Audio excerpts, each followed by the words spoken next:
become a JavaScript developer? Here's a list of facts. 1. I just dropped the best JavaScript course on the planet. That's it. Wait, who are you? Let me explain.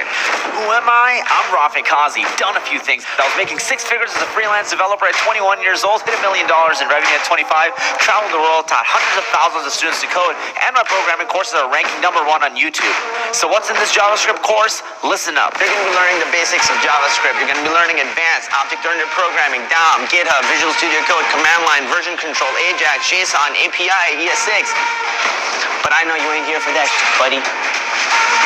Blackjack, Twitter clone, Google Maps project, $5,700 Upwork project, 50 modules, 30 hours of video content, data science visualization, modern portfolio, how to get a job at Fang, how to profit with JavaScript, and we're gonna build an Iron Man suit. Wait, what?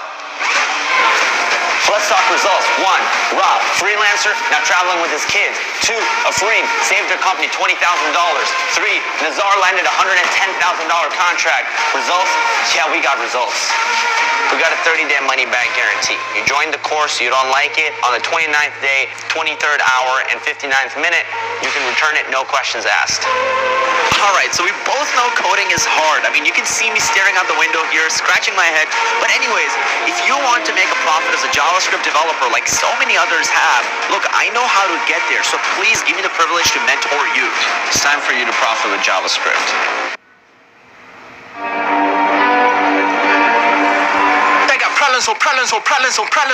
Problems I solve them. I run through the money, the pressure be calling. Left on my blessings, I feel like I'm falling. The birdie is back. Tell me I'm garbage, I'm going through something. That's why I ain't calling. Phone and progression is all that I wanted. The phone and affection, I summon and dub it. Cause I got problems I solve them. I run through the money.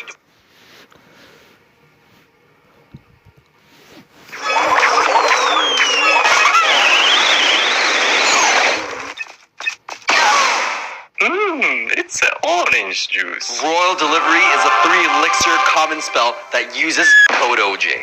3 elixir spell that does 318 damage, which is a little bit more than arrows. It can only be cast on your side of the arena. The impact of the spell has a radius of 3 tiles. This is the same as freeze and clone spell. The Royal Delivery can hit both ground and air. It's got extra punch because it also has knockback. Just a quick reminder for anyone that doesn't know anything about knockback. Knockback is one of those few mechanics in the game that interrupts and resets attack frames back to 0. There is a long delay in the spell. It's made like a rocket.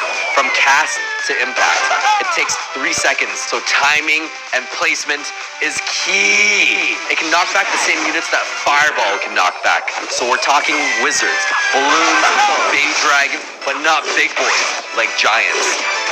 The log is legendary, and only its magic can stop charging princes and knock back larger tanks. I'm talking to thick tanks.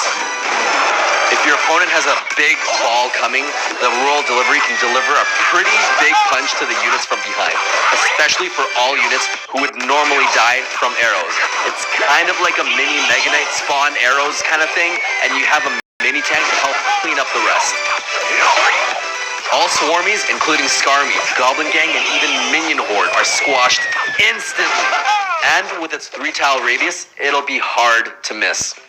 Even a bridge-planted princess can still be hit by the Royal Delivery. The 3-tile radius just reaches the tip. The Rascal Girls get annihilated with the Royal Delivery impact, leaving the damaged boy to be cleaned up by the recruit and tower for a positive elixir trade. You'll want to cast a spell at the last possible second against single units in order to preserve as much health to the Royal Recruit as possible. If there are swarmy tanks like barbarians, you'll want to cast it as soon as possible, damaging them as much as you can before they get too close to the tower. This gives you time and space for your tower to finish them off.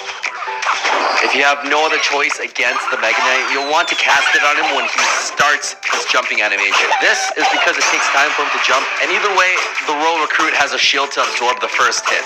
This is the difference of losing your tower. Against the battle healer, you'll want to cast it at the last possible second to not only preserve the royal recruit's health, but also to do as much damage as possible to the healer before she heals from hitting the royal recruit. With its knockback mechanic, the royal delivery can completely stop the battle run.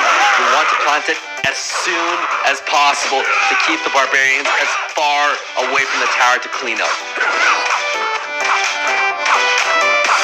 It's not the perfect defense, but it's pretty useful dropping it on the Ram Rider. You do have to be mindful of the terribly slow delay and master the timing to prevent